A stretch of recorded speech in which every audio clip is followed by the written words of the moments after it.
Hi everyone and welcome to this brand new video. Today I'm here with another amazing simple effect.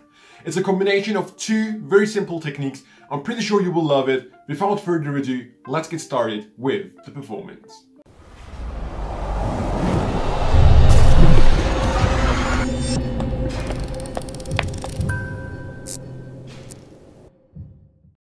So guys, are you ready to create a miracle?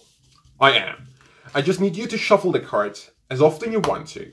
Once you're satisfied, cut the cards roughly in half, choose either pack to use, let's say that one. From now on, I need you to repeat everything I do. Take the cards into your hand, facing down. Reach into the center from the back, take out one card at random. Remember that card. Don't show it to anyone and place it back on top and the cards on the table. At this point, I have one card in mind, so I need you to remember one card too. Take it out, I promise I won't look, remember that card, and place it on the table. Now let's switch packs. Again, take the cards into your hand and lose my selection here, roughly in the center of the pack, and I will lose your selection in my pack. So you do the same thing. Yeah? I mean, you're not a magician, so that's normal that you drop cards. Great. Now at this point, I don't know where my card is inside this pack, and you don't know where your card is in my pack. But we will make it even more difficult. I will take a half of your cards. You will shuffle your half, and I'll be shuffling my half, like so, and put everything back together. And of course, repeat the same process with my cards. So I get to shuffle my half, and you shuffle your half and put them back together. The last step. Take the cards into your hand, cut roughly a half of the cards on the table, and mark the spot with the remaining cards the opposite way on top. So do the same thing and mark the spot. Now let's recap very quickly. From the beginning on, we had a shuffled pack of playing cards. You shuffled the cards. We cut them in half, we had selections, we lost them in each other's packs, and then we even shuffled those packs, one half you, one half me, put them back together, and the last step was to cut the cards in half and we marked that spot with the remaining cards. For the first time, what was your card? Okay, watch this. I cut to one specific spot in the pack, and sure it is the 3 of clubs, your selected cards. No applause. I mean, I'm a magician, that's normal. Here is what's really amazing.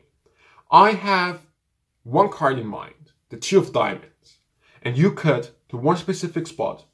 If that's the 2 of diamonds, I believe you have to leave a thumbs up on this video and maybe a subscription if you aren't subscribed yet. And sure it is the 2 of diamonds. So guys, here is now the explanation for this very amazing effect. I believe the performance speaks for itself. For this one, you will be just adapting two techniques, or two slides actually, in one effect. One of them is the slip jog and the other one is the cross-cut force. But I will get back to them in a moment.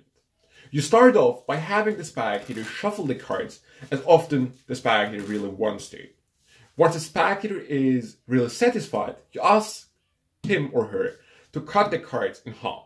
Okay? So all in all, this trick is a do as I do effect. I just forgot to mention that. The spectator picks now any pack. Let's say there's one over here. You take all the cards and you ask him to repeat what you do. So the spectator takes the cards into his hands, reaches into the center from the back, takes out one card at random, looks at the card, remembers it, and places the card back on top of the pack, facing down, without other people seeing the selected card. Now, you supposedly do the same thing, which you really do. However, you do not remember the card you picked, okay? Just forget about that card. But the spectator does think that you are remembering now that card, but you don't. And you place the cards on the table, so the spectator reaches into the center of the pack. In this case, let's see, the spectator picked the 3 of spades, and he puts the card back on top of the pack. At this point, you will switch the packs. Okay, so now you have their card on top, and the spectator thinks that your selected card is on top, but you really have no selection yet. Now you do say that you want the Spectator to lose your selection in the center of the pack. And as you're saying so, you are going to do the slip jog. If you don't know how to do it, I have an explanation for that on my channel. Watch that if you want to. Okay? The slip jog is basically pretending to lose the topmost card in the center of the pack. However, it stays still on top. This one is just a random card. Okay? However, the Spectator does really cut your supposedly selected card into the pack, and it's gone. At this point, you seemingly lost both selections in the center of the pack. But you're not done yet. You will give it an extra kick by shuffling the cards. You start off with the Spectator's pack. You ask the Spectator to cut the cards in half again. Okay? Doesn't matter actually which half you take. And you really shuffle the cards. Okay? And the Spectator does the same thing with their pack. Now, as the Spectator is shuffling this pack, what you are going to do is this. Shuffle the cards. And once you're done, look at the topmost card. And remember that card. This card is now going to be your selection. At least you will say so. In this case, the 9 of diamonds. Now, when the Spectator is done, you take your pack with the card you remembered on top, and you're done. Now, you will do the same process with your cards. And what you will do is this. You will give the bottom half of the cards to the Spectator and leave the top half for yourself with the Spectator's card on top. And here you will be just shuffling the cards, but leave their card back on top. Okay, you can do anything you really want. You can even give the cards a riffle shuffle. Just keep their cards on top of the pack.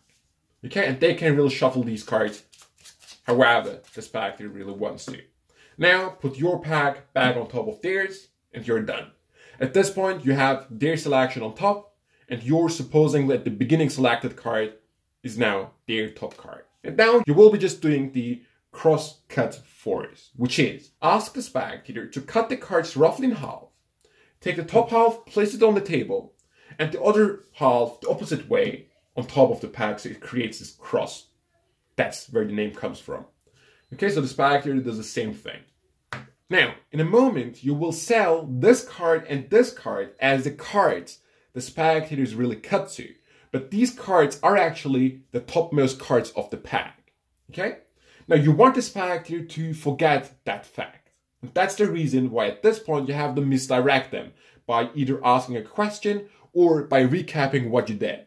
Okay, so you say, we had a shuffled pack of cards, you shuffled them, cut them in halves, we selected cards, we shuffled them back into the packs, etc, etc. So they forgot about the fact that these cards are actually the topmost cards of the pack. That's the beauty of this force. Now you reach back here and you say, I have cut to one specific card here, and you cut to one specific card here. Ask them for their selected card first, and you reveal, you really cut to it. Amazing, applause, great, but I'm a magician. I cut to the 9 of diamonds. Look which card you cut to. They turn it around, and that's the kicker ending with my card at their cut position. And that's basically the effect. I believe a very simple effect, but so powerful, so great. I really hope you enjoyed it. If you did so, as always, let me know by leaving a thumbs up on this video. Of course, a subscription on the channel. But that's it. I'll see you next time.